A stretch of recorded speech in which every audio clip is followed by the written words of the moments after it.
Second number question को solve करते हैं। तो फिगर यहाँ पे कुछ कुछ दिया हुआ है और क्वेश्चन में क्या क्या दिया हुआ है उसे एक बार पढ़ लेते हैं। क्वेश्चन में हमें दिया हुआ है A B parallel C D, और दूसरा दिया हुआ है E F perpendicular C D, यानी ए बी सी डी के पैरेलल है। E F perpendicular C D, E F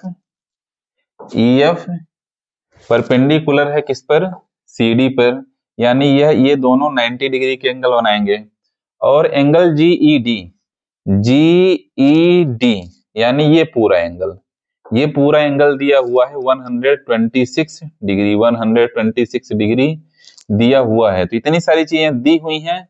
चलिए प्रूफ करते हैं। क्या क्या प्रूफ करना है, प्रूफ क्या करना है, इन एंगल्स की वैल्यू निकालनी है। Angle G A G E, angle G E F, angle F G E, इन तीनों एंगल की वैल्यू हमें चाहिए। तो सबसे पहले मैं लिख लेता हूं जो दिया हुआ है, गिवन अस। क्या क्या दिया हुआ है, A B parallel C D and E F perpendicular C D, इतना हमें दिया हुआ है, इतना दिया हुआ है। ठीक है, ठीक है। And angle G E D equals to दिया हुआ है 126 डिग्री। तो इतना चीज हमें दी हुई है। सबसे पहले फाइंड कर लेते हैं इस एंगल को, एंगल ए जी ई। तो देखिए, नाउ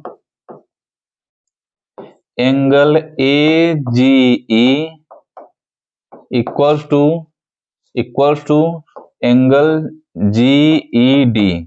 ये दोनों इक्वल कैसे हो गए, किस बेस पर हो गए ये दोनों angle equal? Angle A G E,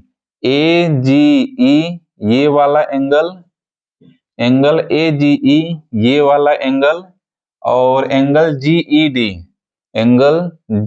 D यानी ये पूरा एंगल, ये दोनों एंगल इक्वल हो जाएंगे। क्यों इक्वल हो जाएंगे? क्योंकि A B line C D line के पैरेलल है और जीई इंटरसेक्टिंग लाइन है। जीई इंटरसेक्टिंग लाइन है जो दो पैरेलल लाइन को अलग अलग पॉइंट पर इंटरसेक्ट कर रही है, इसलिए ये दोनों एंगल इक्वल हो जाएंगे। रीजन में क्या लिखा जाएगा, अल्टरनेट इंटीरियर एंगल्स। तो यहाँ पे रीजन में यहाँ पे लिख देता हूँ, रीजन क्या लिखा जाएगा, अल्टरनेट इंटीरियर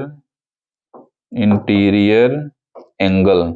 शॉर्ट में मैं लिख दिया हूं अल्टरनेट इंटीरियर एंगल से ये दोनों एंगल इक्वल हो जाएंगे। दोनों एंगल इक्वल हो गए। अब जीईडी इक्वल्स टू 126 ऊपर लिखा हुआ है, इसका मतलब क्वेश्चन में दिया हुआ है। ये जीईडी यहाँ पे जो लिखा हुआ है इसकी वैल्यू दी हुई है। तो मैं यहाँ पे लिख सकता हूं, क्या लिखूंगा, angle A G E equals to 126 degree. और यही हमें पूछा गया था। एक एंगल हमें मिल चुका है, ये वाला। ठीक है, अब फाइंड करते हैं जीई एफ। वापस फिगर में आ जाइए, जीई एफ कैसे निकलेगा।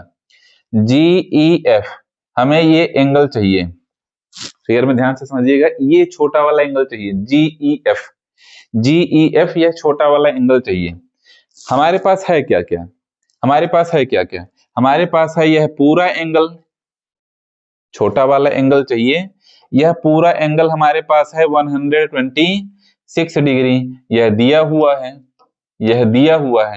तो यह पूरा एंगल दिया हुआ है और यह भी दिया हुआ है कि ईएफ लाइन सीडी पर पैरेलल है, यानी यह 90 डिग्री का है। यह भी एंगल दिया हुआ है। अब देख पा रहे हैं, यह पूरा एंगल दिया हुआ है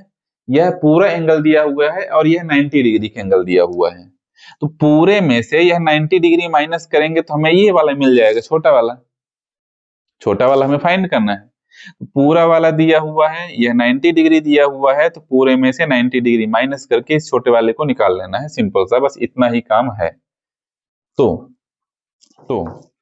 नाउ एंगल जीई एफ, हमें ये एंगल चाहिए, हमें ए एंगल चाहिए। तो मैं क्या क्या माइनस करूंगा, एंगल जीईडी जो टोटल दिया हुआ है, माइनस एंगल 90 डिग्री वाला कौन सा है, FED, angle FED D, angle F E D, simple सा, पूरे में से 90 माइनस कर देंगे तो छोटा वाला मिल जाएगा, जैसा अभी बताया हूं मैं। तो वैल्यू रख देते हैं, जीईडी की वैल्यू दी हुई है 126, एफजीडी दिया हुआ है 90 डिग्री, 90 डिग्री दिया नहीं हुआ है पर यह तो बोला गया है परपेंडिकुलर है, परपेंडिकुलर है तो 90 डिग्री है, ईएफसीडी पर परपेंडिकुलर है, यहाँ पे लिखा हुआ है। चलिए, तो यहां से एंगल जीईएफ इक्वल्स टू हमें मिल जाएगा, कितना आ जाएगा, 36 डिग्री। तो यह सेकेंड एंगल भी हमें मिल चुका है, सेकेंड एंगल भी मिल चुका है, angle GEF equals to 36 degree. 36 degree यह मिल गया, 36 डिग्री यह मिल गया, 126 डिग्री, ये दो एंगल मिल चुके हैं। तीसरा है angle F G E, angle F G E, angle F G ई, इस एंगल को फाइंड करना है, ये वाला एंगल। तो देखिए, angle A G E plus angle F G E, इन दोनों एंगल को समझिए, ये दोनों 90 डिग्री के हो जाएंगे। ए G E angle, F G ई, यह दोनों 180 डिग्री के एंगल है, ये दोनों 180 डिग्री के एंगल है। क्यों 180 है? Linear pair, linear pair introduction part video में बताया जा चुका है। जैसे यह लाइन हो गई सीधी, यह दूसरी लाइन बनाई गई है, तो ये एंगल और ये एंगल 180 डिग्री यदि बना रहे हैं तो ये दोनों एंगल लीनियर पेयर कहलाएंगे। तो इसी तरीके से ए जी एफ जो लाइन है, इस लाइन पर ये दो एंगल लीनियर पेयर बना रहे हैं, इसलिए दोनों का सम 180 डिग्री हो जाएगा। तो लीनियर पेयर एंगल की वजह से दोनों का सम 180 हो रहा है। तो ए जी ई की वैल्यू दी हुई है 126 प्लस एफ जी ई हमें फाइंड करना है, एफ जी ई फाइंड करना है इक्वल्स टू 180 डिग्री। तो angle F G E equals to हो जाएगा 180 माइनस 126, तो angle F G E equals to हमें मिल जाएगा 54 डिग्री। तो angle F G E, angle F G E, यहाँ पे ई लिखा हुआ है, एफ नहीं है, angle F G E equals to 54 degree आ जाता है। तो इसी के साथ तीनों एंगल्स हमें मिल जाते हैं, और तीनों एंगल मिल गया तो क्वेश्चन नंबर 2 हो गया कंप्लीट। चलते हैं थर्ड नंबर क्वेश्चन में।